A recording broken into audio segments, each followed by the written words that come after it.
La desconocida historia del Concilio Vaticano II, contada por uno de sus protagonistas.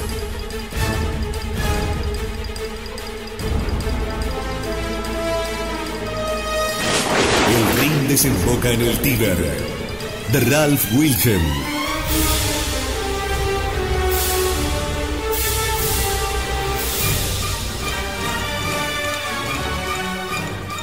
El Rin desemboca en el Tíber.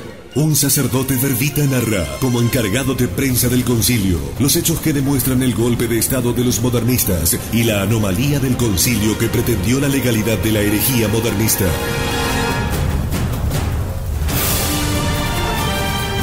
Imprescindible para conocer la historia y entender lo que nos está pasando.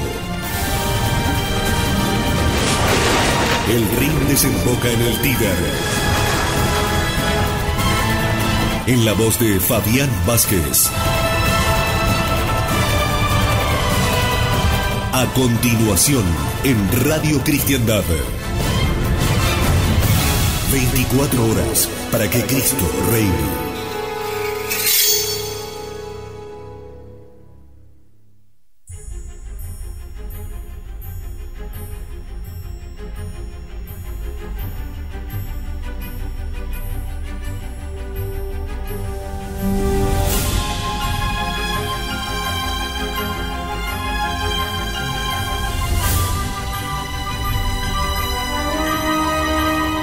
La cordial bienvenida para este encuentro aquí en Radio Cristiandad con El Rin desemboca en el Tíber. Un impresionante trabajo del padre Ralph Wilhelm, que siendo el encargado de prensa del concilio, relata en este trabajo los pormenores, aún los desconocidos, de esta asamblea que cambiaría la historia de la Iglesia. Estamos a punto ya de comenzar la segunda sesión del concilio, que daría comienzo el 29 de septiembre de 1963. Para este entonces ya es Papa Pablo VI, el cardenal Giovanni Battista Montini, y ya la alianza europea, la alianza del Rin, tiene dominio casi total sobre la asamblea. En definitiva, para cualquier buen entendedor, se trataba de un golpe de estado en ciernes, que se concretaría muy efectivamente. Los nombramientos papales que dieron a la alianza europea el control la hizo crecer en poder e influencia, pasando de controlar el 30% de la presidencia del concilio y el 50% de la comisión de coordinación a controlar el 75% del plantel de los cardenales moderadores. Y puesto que el cardenal Ajajianán no era una persona de carácter, los tres cardenales moderadores liberales ejercían a menudo un control del 100%. Además de esta organización estructural o reorganización, hubo muchos cambios procedimentales antes de comenzar la segunda sesión. Uno de ellos, por ejemplo, establecía que si 3 miembros de una comisión así lo deseaban, podían invitar a las reuniones a uno o más periti no asignados a esa comisión. Las normas del Papa Juan establecían que todos esos peritos fuesen designados por el presidente de la comisión de la que se tratase. Para recordar, en el Concilio Vaticano I, los padres conciliares alemanes, austríacos y húngaros habían pedido al Papa Pío IX que autorizase a un grupo minoritario a defender su postura ante una comisión conciliar, pero el Papa denegó esa petición. Según el nuevo reglamento aprobado por Pablo VI, los padres conciliares pueden pedir audiencia a cualquier comisión para dar su opinión sobre el esquema a debate, tanto en su propio nombre como en nombre de un cierto número de padres conciliares o de alguna región.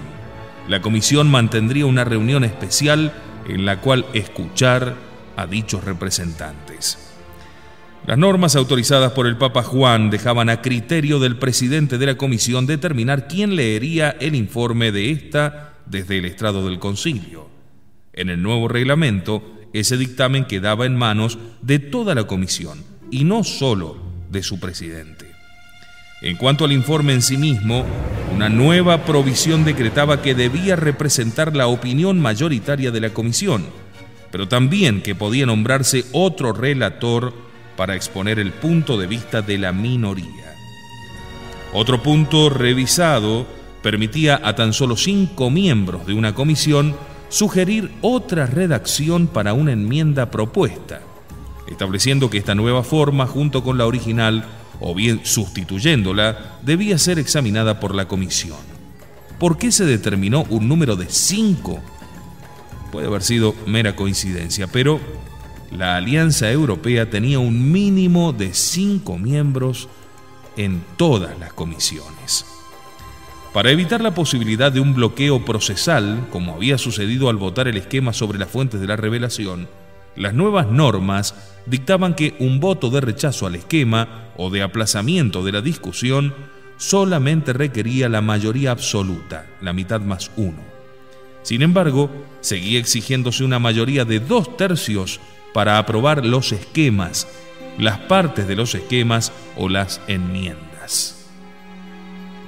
El moderador del día se hallaba facultado, cuando la lista de oradores hubiese concluido, a ceder la palabra a otros padres conciliares que la hubieran solicitado en aquella misma sesión, especialmente a los relatores que pidiesen permiso para ilustrar el asunto ante el concilio más claramente o para refutar las objeciones planteadas.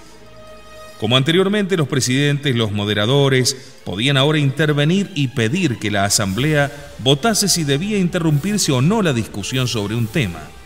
Tras la votación, los cardenales y otros padres conciliares podían pedir la palabra, si no era solo en su propio nombre, sino también en nombre de al menos otros 5 padres conciliares. Asimismo, después de completada la discusión, se facultaba a la minoría para nombrar 3 oradores adicionales, incluso entre los peritos, a quienes se concedía el privilegio de sobrepasar el límite de tiempo de 10 minutos. Con una política bien definida, establecida en Múnich y en Fulda, que podía ser revisada en las reuniones semanales del Colegio del Ánima, con 480 páginas de comentarios y esquemas alternativos, con un padre conciliar de habla alemana en cada una de las comisiones. En el intervalo entre las sesiones, el Papa nombró al obispo de Fulda para la comisión de las misiones, al morir uno de sus miembros electos, con el cardenal Frings en la presidencia del concilio y el cardenal Dafner en la comisión de coordinación, y ejerciendo como uno de los moderadores. Ninguna otra conferencia episcopal se hallaba tan bien preparada para asumir y mantener el liderazgo de la segunda sesión. Llegado a este punto, era evidente cómo iban a desarrollarse las discusiones. Habría una fuerte influencia germana que se dejaría sentir en casi todas las decisiones y declaraciones conciliares de cierta importancia. En todas las comisiones conciliares, los miembros alemanes y austríacos y los periti estarían muy bien coordinados para presentar las conclusiones a que llegaron en Múnich y en Fulda. Con las conferencias de Múnich y Fulda, más los cambios drásticos emprendidos por el Papa Pablo VI, con el reglamento del concilio, más la promoción de los cardenales Dafner, Suenens y Lercaro al cargo de moderadores, el dominio de la Alianza Europea estaba asegurado. Ya el Rin desembocaba en el Tíber.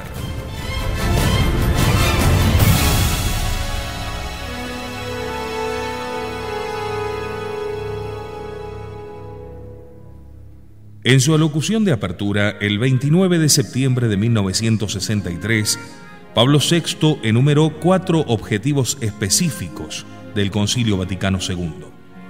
Eran estos: mayor conciencia de sí misma de la Iglesia y comprensión de su propia naturaleza, renovación interna de la Iglesia, promoción de la unidad de los cristianos y fomento del diálogo con el hombre moderno.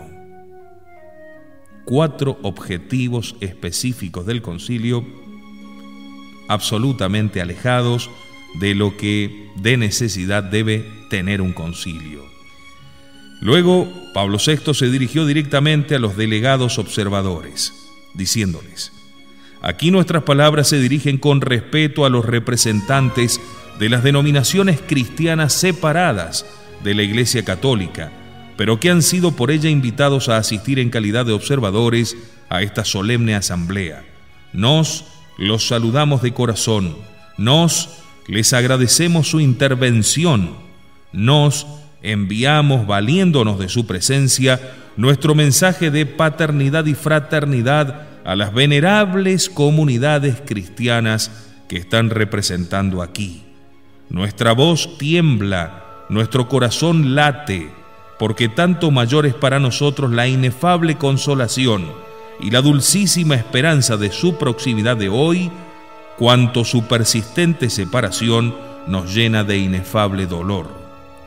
El Papa Pablo habló también contra las persecuciones religiosas y la intolerancia política, racial y religiosa. En vez de emplear amargas palabras, prefería, sin embargo, expresar nuestro dolor con una franca y humana exhortación a cuantos sean responsables de estas cosas, para que noblemente depongan su injustificada hostilidad hacia la religión católica. Dijo que los católicos deben ser considerados no como enemigos o como ciudadanos desleales, sino más bien como miembros honrados y laboriosos de la sociedad civil a la cual pertenecen. Al mismo tiempo, se lamentó porque el ateísmo invade parte de la humanidad y arrastra consigo el desequilibrio del orden intelectual, moral y social del mundo. También tuvo unas palabras para las principales religiones no cristianas del mundo.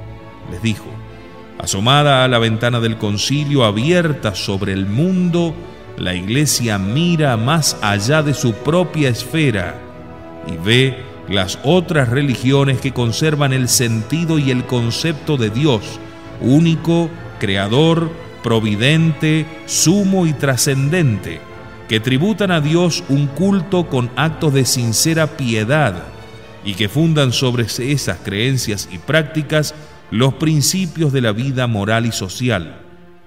La Iglesia descubre, naturalmente y con dolor, lagunas, insuficiencias y errores en muchas de estas expresiones religiosas, pero no puede dejar de volver a ellas su pensamiento para recordarles que por todo lo que en ellas hay de verdadero, de bueno y de humano, la religión católica tiene el aprecio que merecen. Siguió diciendo el Papa Pablo: la principal misión de la segunda sesión es la que se refiere a la Iglesia misma y pretende estudiar su íntima esencia para darnos, en cuanto es posible al humano lenguaje, la definición que mejor nos instruya sobre la real y fundamental constitución de la Iglesia y nos muestre su múltiple y salvadora misión. No debía considerarse sorpresivo, dijo, que después de 20 siglos la Iglesia Católica sintiese todavía necesidad de definir con mayor precisión su naturaleza verdadera, profunda y completa, puesto que la Iglesia es misterio, es decir, realidad penetrada por la divina presencia y por esto siempre capaz de nuevas y más profundas investigaciones. Modernismo puro. La noción de colegialidad era el aspecto más importante de la Iglesia al que se enfrentaba el concilio. Él aguardaba con viva expectación y sincera confianza este próximo estudio, que dejando a salvo las declaraciones dogmáticas del Concilio Vaticano I sobre el pontificado romano, decía Pablo VI, deberá ahora profundizar la doctrina sobre el episcopado, sobre sus funciones y sobre sus relaciones con Pedro. Este estudio y las conclusiones que se extrajesen de él le ofrecerán los criterios doctrinales y prácticos por los que nuestro apostólico oficio, aunque dotado por Cristo de la plenitud y la suficiencia de potestad que vosotros conocéis, pueda ser mejor asistido y ayudado según las formas que se determinen con una más eficaz y responsable colaboración de nuestros amados y venerables hermanos en el episcopado. La Congregación General 37, la primera reunión de trabajo de esta segunda sesión, se abrió al día siguiente, el 30 de septiembre. El primer esquema que abordó fue el de la Iglesia. Al final de la primera sesión, cuando dicho esquema fue devuelto a la Comisión Teológica, constaba de 11 capítulos. Ahora tenía 4. El misterio de la Iglesia, la constitución jerárquica de la Iglesia, con especial referencia al episcopado, el pueblo de Dios y los laicos, y la vocación a la santidad de la Iglesia.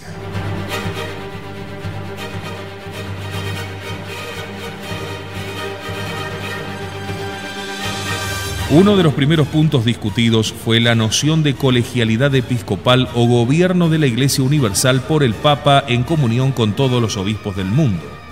Fue realmente el núcleo de todo el Concilio Vaticano II, que pretendió complementar al Concilio Vaticano I, en el cual se había estudiado en detalle y definido solemnemente el primado del Papa.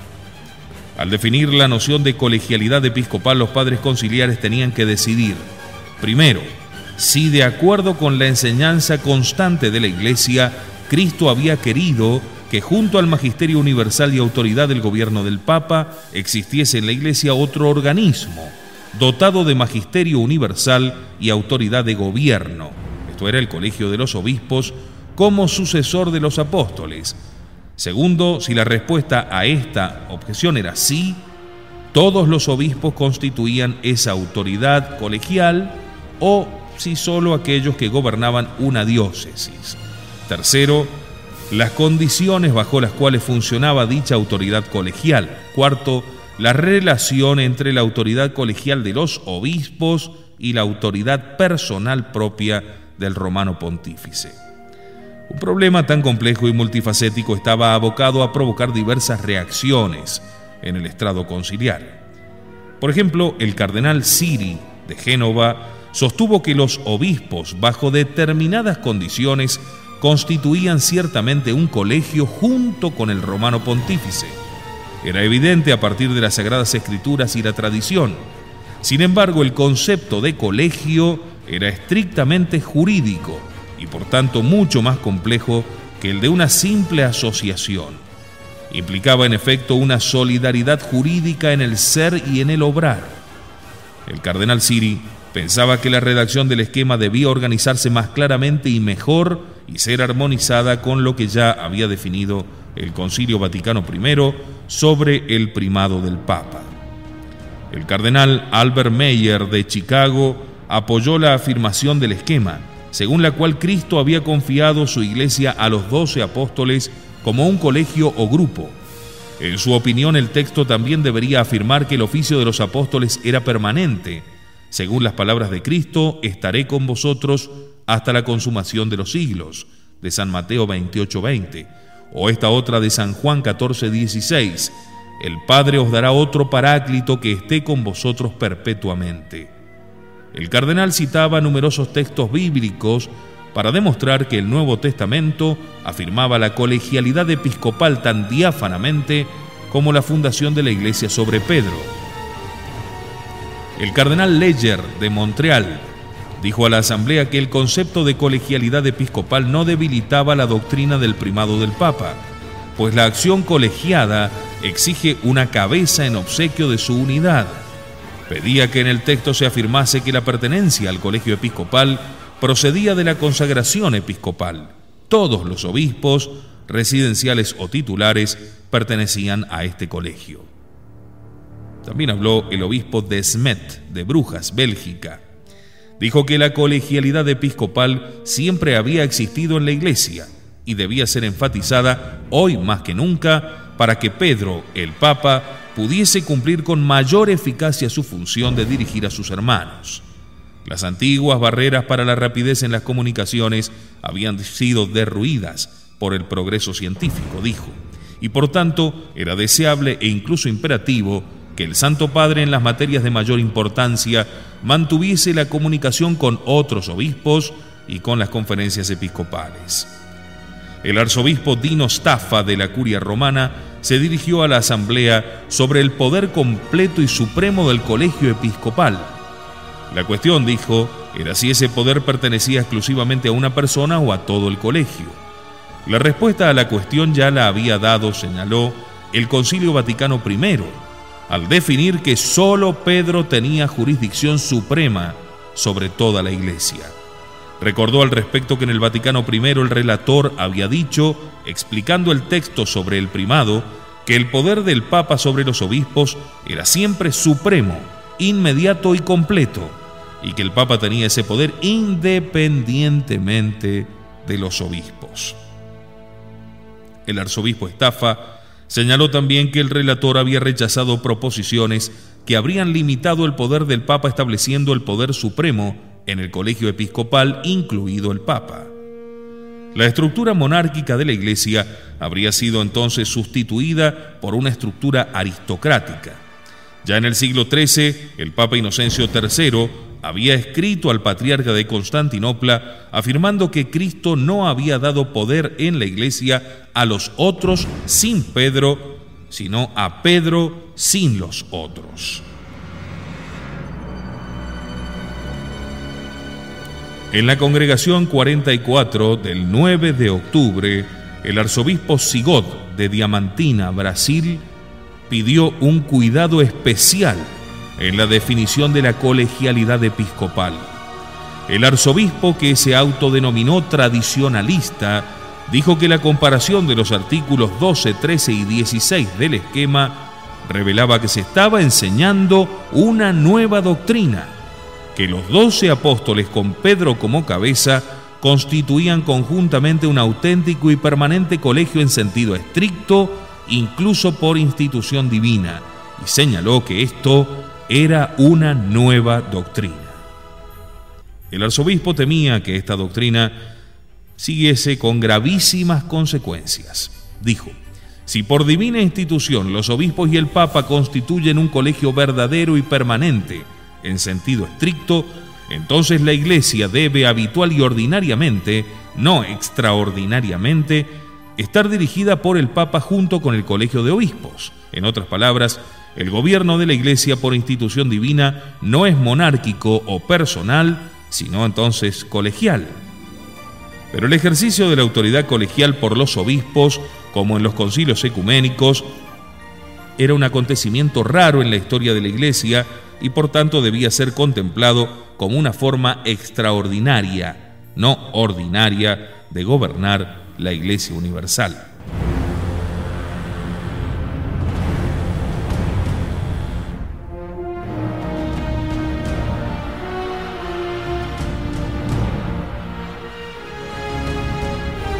El virus ya se encontraba dentro del cuerpo y se había expandido rápidamente. Al volver de esta pequeña pausa, hablaremos de la enseñanza católica tradicional sobre esta tan importante materia. El Rin desemboca en el Tíber. En la voz de Fabián Vázquez. El Rin desemboca en el Tíber. En la voz de Fabián Vázquez.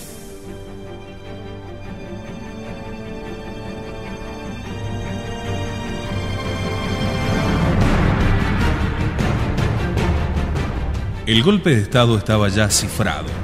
Había solamente que conseguir lograr tener el poder del Papa, o al menos dificultar el poder del Papa, porque quizás a futuro se encontrarían con un Papa fuerte que desechara todo lo que habían realizado en el concilio. El tema era justamente opacar el poder del Papa, confrontándolo con una supuesta igualdad de poder con el colegio cardenalicio. Es decir, el colegio cardenalicio, el colegio de los obispos, podía tener la misma autoridad que el Papa. Este punto, herético de por sí, era lo que intentaban impulsar con violencia dentro del concilio. La enseñanza católica tradicional sobre esta materia era que todos los obispos, al ser nombrados por el Papa, reciben el deber y consecuentemente la autoridad de ejercer el oficio episcopal sobre los fieles encomendados dentro de los límites territoriales indicados por la autoridad competente. Debía distinguirse entre los actos realizados por los obispos colectivamente y los realizados colegialmente. Un ejemplo de acción colectiva era la reunión de muchos obispos de una provincia eclesiástica o nación, cuya eficacia no derivaba de la institución divina y no podía decirse colegialmente producida. Las decisiones adoptadas en esas reuniones solo tienen eficacia jurídica, esto es, son vinculantes dentro de la diócesis si el romano pontífice aprueba la obligatoriedad de tales decisiones en virtud de su propio poder total y universal, o si el obispo de la diócesis, en virtud de su propia jurisdicción, las aprueba como obligatorias para su propia diócesis. Debían evitarse, dijo el arzobispo Sigod, dos precipicios muy peligrosos. En primer lugar, debemos evitar el establecimiento de una institución mundial a modo de concilio ecuménico permanente, para el cual unos obispos serían elegidos o delegados por otros y que actuaría en nombre del colegio episcopal entero.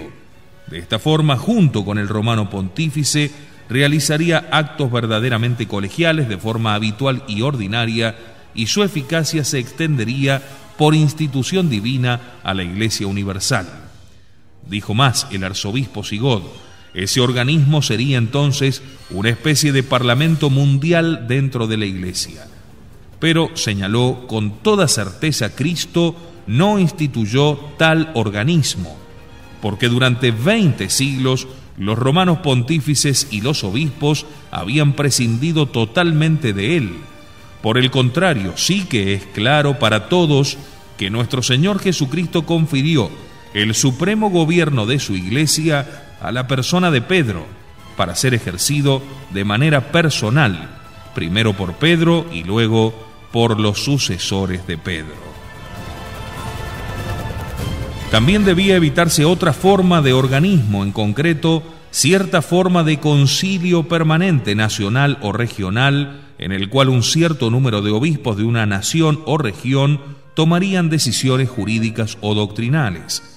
El romano pontífice sería incapaz en la práctica de negar su aprobación a dichas resoluciones y por tanto todos los obispos de la misma nación o región se verían obligados a observarlos. Resultaba claro que tales organismos plantean muy serios impedimentos al ejercicio del supremo poder ordinario del Santo Padre y también al poder ordinario de cada obispo. Apenas hubo regresado el arzobispo Sigod a su sitio, recibió un mensaje del obispo Carli de Segni felicitándole por su alocución. Era el comienzo de una firme amistad entre estos dos prelados. El arzobispo Sigod presentó posteriormente al obispo Carli al arzobispo francés Marcel Lefebvre, superior general de los Padres del Espíritu Santo. Los dos arzobispos se habían conocido en la primera semana de la primera sesión y habían formado un pequeño comité para oponerse a ciertas ideas que ya veían como algo extremistas y que en su opinión estaban siendo impuestas a muchos padres conciliares por las conferencias episcopales fuertes, especialmente por la denominada Alianza Europea. Ahora invitaban al obispo Carli a unirse a su pequeña alianza, y el obispo aceptó la invitación. El cardenal Dafner admitió después que no había ningún obispo en el concilio a quien temiese más. En una entrevista exclusiva, Monseñor Marcel Lefebvre me dijo que él no veía una amenaza para el papado en las conferencias episcopales, pero que sí las consideraba una amenaza para la autoridad magisterial y la responsabilidad pastoral de cada obispo en particular. Podía hablar, claro, con conocimiento de causa, al haber fundado las conferencias episcopales nacionales de Madagascar, Congo, Brazzaville, Camerún y el África Francesa Occidental, mientras sirvió como delegado apostólico para el África francófona de 1948 a 1959. Era fácil suponer, dijo, el arzobispo Lefebvre, que 3 o 4 o 5 obispos de una conferencia episcopal nacional tendrían mayor influencia que el resto y ejercerían así el liderazgo. Él consideraba esto un peligro para la autoridad magisterial y pastoral de los obispos, divinamente constituidos como maestros y pastores de su rebaño. Refiriéndose específicamente a la Conferencia de Arzobispos de Francia, dijo que en ocasiones dicha conferencia emitía una declaración conjunta sobre cuestiones sociales o pastorales.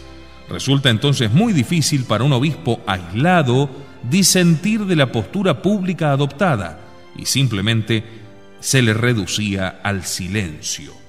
El arzobispo Lefebvre lo calificaba como un nuevo y no deseable poder por encima del obispo diocesano. Iba más lejos, diciendo que se trataba de una nueva forma de colectivismo que invadía la Iglesia.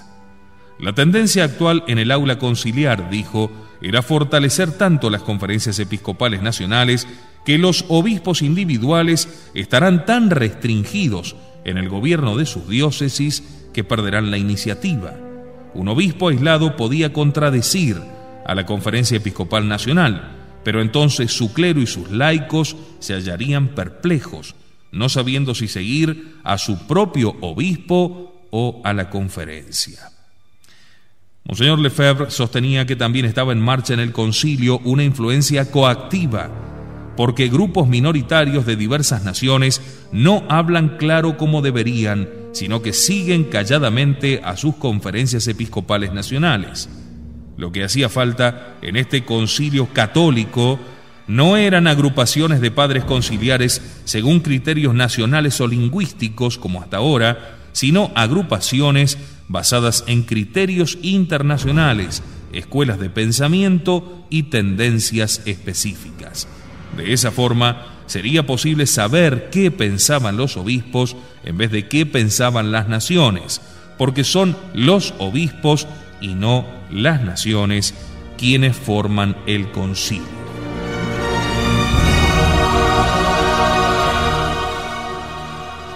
También el teólogo francés padre Yves Congar coincidía en que las conferencias episcopales creaban un difícil problema que afectaba a la Iglesia en áreas muy vitales. Sostenía que tales conferencias no debían arruinar la responsabilidad personal de los obispos, imponiéndoles los dictados de una organización, ni tampoco amenazar, ni siquiera remotamente, la unidad católica. Una vez más, el concilio se encaminaba hacia un conflicto. A lo largo de las etapas preparatorias del concilio, el esquema sobre la bienaventurada Virgen María fue abordado unas veces de forma independiente y otras como capítulo de otro esquema.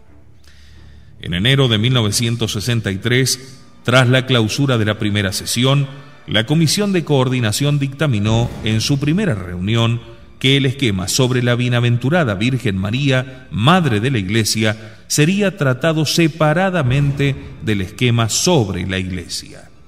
En conformidad con esta decisión, el esquema era reimpreso y distribuido a los padres conciliares junto con otros 11 antes de la segunda sesión. La única diferencia se encontraba en la redacción del título. Originariamente decía sobre la bienaventurada Virgen María, Madre de Dios y Madre de los hombres, y ahora decía sobre la bienaventurada Virgen María, Madre de la Iglesia. Una nota adicional en la cubierta especificaba que solo se cambiará el texto cuando los padres conciliares hagan sus sugerencias. Cuando los padres conciliares alemanes y austríacos recibieron sus copias del esquema, pidieron al padre Karl Rahner que preparase comentarios sobre él para llevarlos a la inmediata conferencia de Fulda. Según el padre Rahner, cuyos comentarios escritos fueron distribuidos a todos los participantes en la conferencia, el esquema tal como estaba redactado era una fuente de gran preocupación para él mismo y para los padres Grillmayer, Semmelroth y Ratzinger, quienes también lo habían examinado desde un punto de vista teológico. Sostuvo que si el texto se aceptaba en su forma actual, produciría un daño inimaginable desde una óptica ecuménica tanto en relación a los orientales como a los protestantes.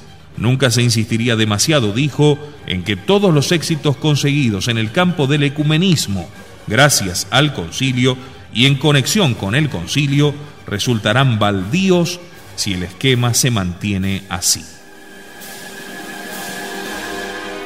Seguía diciendo el padre Rahner, sería demasiado esperar que el esquema sobre la Santísima Virgen fuese rechazado tan fácilmente como lo fue el esquema sobre las fuentes de la revelación. Por tanto, debería urgirse con toda la insistencia posible a que el esquema de la Santísima Virgen se convirtiese en un capítulo o en un epílogo del esquema sobre la Iglesia. Dijo, sería la forma más fácil de suprimir del esquema afirmaciones que teológicamente no están bastante desarrolladas y que sólo podrían causar un daño incalculable desde un punto de vista ecuménico. Se evitaría también una áspera discusión.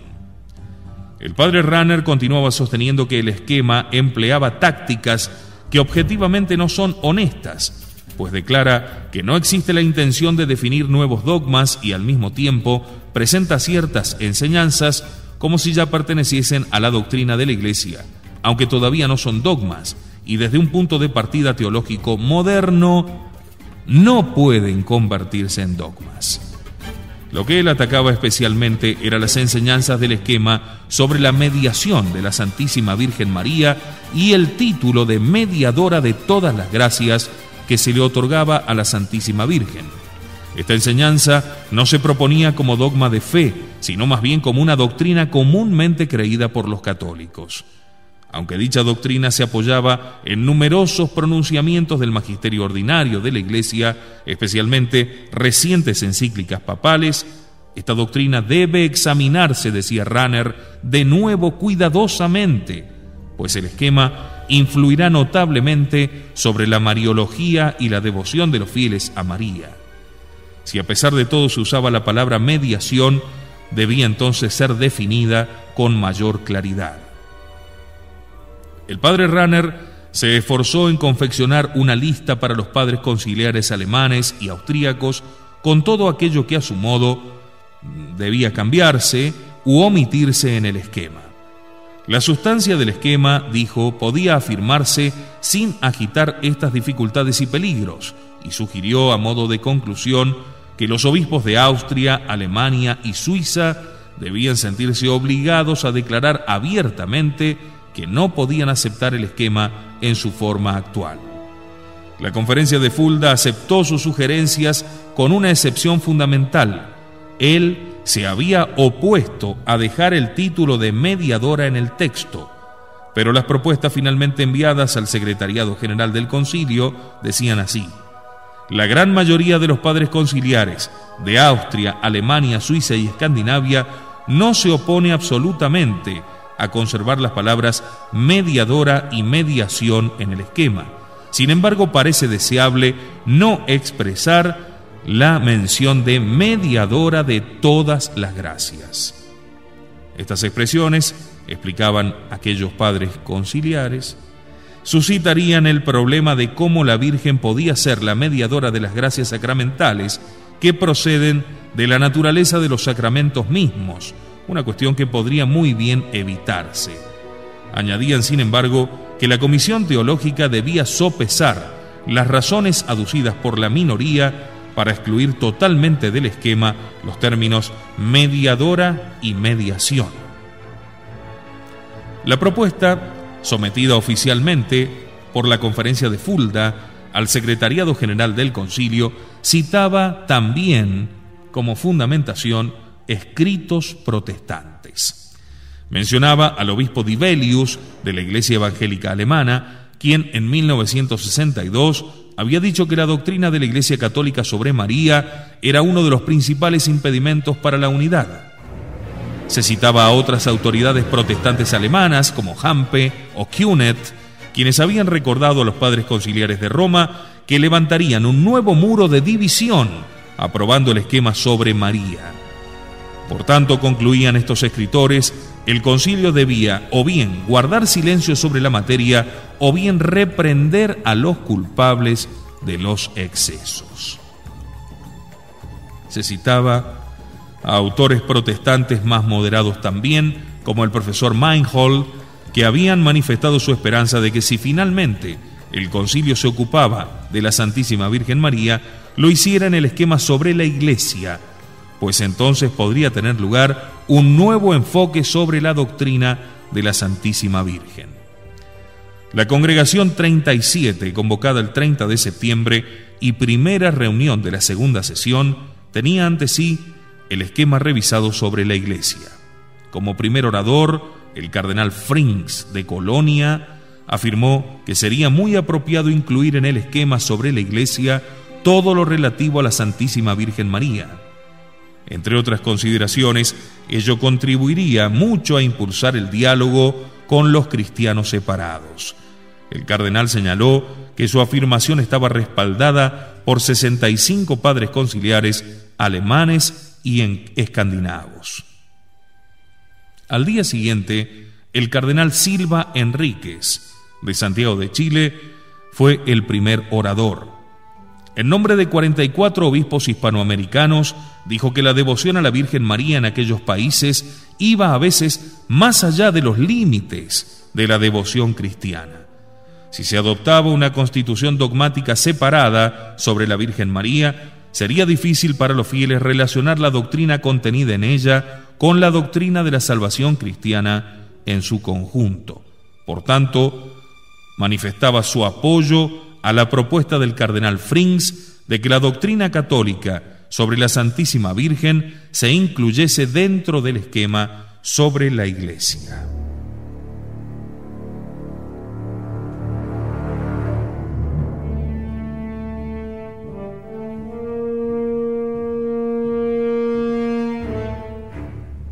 Esa misma mañana, el arzobispo Gabriel Garrone de Toulouse, en nombre de muchos obispos franceses, también apoyaba la idea del cardenal Frings. Afirmó que la imagen teológica de la Iglesia se completaría insertando todas las enseñanzas sobre la Santísima Virgen en la doctrina global sobre la Iglesia. Ello supondría además un antídoto contra los excesos devocionales, puesto que la Virgen no aparecería como ajena al plan providencial de salvación, sino más bien como parte de él. 2 días después, el cardenal Benjamín de Arriba y Castro de Tarragona tomó la palabra en nombre de 60 obispos, la mayoría españoles. Arguyó que, contrariamente a lo que se había sugerido en reuniones anteriores, sería preferible adoptar un esquema separado sobre la Santísima Virgen, dada la importancia de la Madre de Dios en la economía de la redención. Sin embargo, si se decidía incluir dicho texto en el esquema sobre la Iglesia, debería dedicársele un capítulo entero, preferiblemente el segundo. El 4 de octubre, la jerarquía de Inglaterra y Gales hizo circular una carta presentando un borrador de capítulo o epílogo sobre la Santísima Virgen María para incluirlo en la Constitución sobre la Iglesia.